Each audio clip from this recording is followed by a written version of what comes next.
మాజీ మంత్రి శ్రీమతి విడుదల రజనీ గారి మీద సిఈ సుబ్బారాయుడు గారు ప్రవర్తించినటువంటి తీరు చాలా అమానుషంగా ఉన్నది. ఇంత అమానవీయంగా ఓ పోలీసు అధికారి ప్రవర్తించటం వలన మహిళా లోకమంతా కూడా సిగ్గుతో తలదించుకునే రీతిలో ఆయన చేష్ట అందరినీ కూడా కలత చెందింపజేసింది.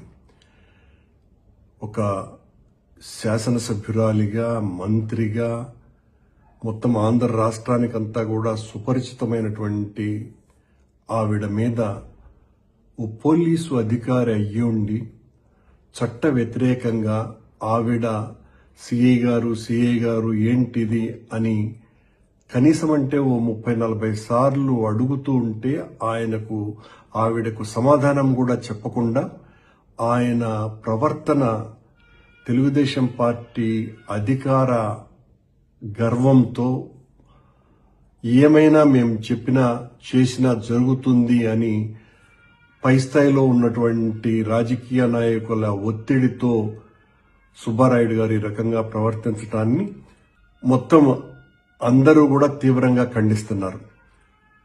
ఇది చాలా సిగ్గుపడాల్సినటువంటి విషయం. ప్రభుత్వంలో ఉండి బాధ్యతాయుతమైనటువంటి ఒక ఉద్యోగం చేస్తూ చట్టం విధులు అన్నీ తెలిసినటువంటి వ్యక్తి రాజకీయ నాయకుల ప్రాపకం కోసమని వాళ్ల అండదండలు చూసుకొని వాళ్లకు మేళ్లు చేయించాలా అన్నటువంటి ఆలోచనతోటి సుబ్బారాయుడు గారు ఈ రకంగా చేయటంని తీవ్రంగా ఖండిస్తున్నాం.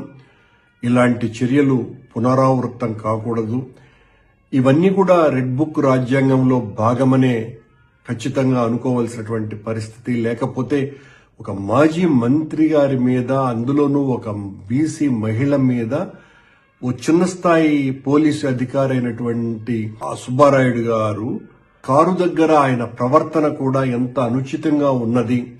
అది ఒక పోలీసు అధికారి లాగా కాకుండా ఏదో ఒక రౌడీ ప్రవర్తించినట్టుగా వ్యవహరించినట్టుగా ఉన్నదే తప్ప పోలీసు అధికారి బిహేవ్ చేసినట్టుగా లేకపోవటము, ఇవన్నీ కూడా దేనికి సంకేతాలు?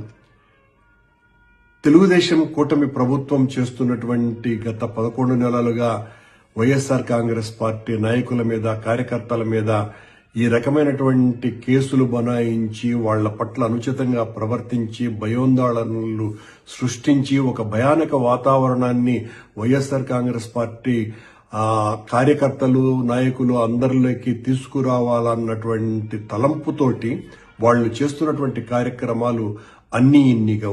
మొన్న కల్పన అన్నటువంటి ఓ దళిత ఎంపీటీసీ మహిళ మీద అర్ధరాత్రి 3 గంటలకు పోయి అరెస్టు చేయటము గుంటూరు జిల్లాలోనే.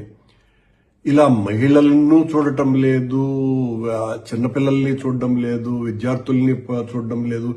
ఎవరైనా కూడా తమరిని ప్రశ్నించినారు అంటే తట్టుకునేటువంటి పరిస్థితుల్లోనే లోకేష్ బాబు గారు గాని, చంద్రబాబు నాయుడు గారు గాని ఉండకపోవటం చాలా ఆశ్చర్యంగా ఉన్నది. ఎంతో కాలం సాగవివన్నీ కూడా ప్రజలందరూ కూడా గమనిస్తున్నారు. ఇది కేవలం వైఎస్ఆర్ కాంగ్రెస్ పార్టీ శ్రేణుల్లోనే వ్యతిరేకత కాదు.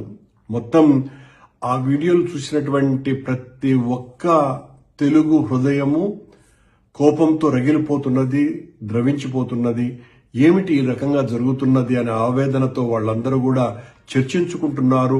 ఈ రకమైనటువంటి కార్యక్రమాలు చేష్టల వలన కూటమి ప్రభుత్వానికే నష్టం తప్ప మాకొచ్చేటువంటి నష్టం ఏమీ లేదు. ఇలాంటివన్నీ కూడా తట్టుకొని నిలబడే మేము పార్టీని నడపాలా అని నిశ్చయించుకున్నాం. మీ అగత్యాలని, అఘాయిత్యాలని, ప్రజా వ్యతిరేక చర్యల్ని నిరంతరం వ్యతిరేకిస్తూ, పోరాటం చేస్తూ, ఉద్యమాలు నిర్మిస్తూ తెలుగుదేశం పార్టీ ప్రభుత్వం ప్రజలకు ఇచ్చినటువంటి వాగ్దానాలను నెరవేర్చడానికి, ప్రభుత్వం మీద ఒత్తిడి తేవటానికి ఎన్ని విధాలైనటువంటి ప్రయత్నాలు చేయాలనో అన్ని విధాలుగా చేస్తామని, సుబ్బారాయుడు గారు లాంటి పోలీసు అధికారుల వలన మొత్తం పోలీసు వ్యవస్థకే మచ్చ వచ్చే విధంగా వ్యవహరించవద్దని పై పోలీసు అధికారులకు కింది స్థాయి పోలీసు ఉద్యోగులకు తెలియజేస్తూ ఈ కింది స్థాయి పోలీసులు ఈ రకంగా వ్యవహరించినప్పుడు పై స్థాయి వాళ్ళ మీద తగిన చర్యలు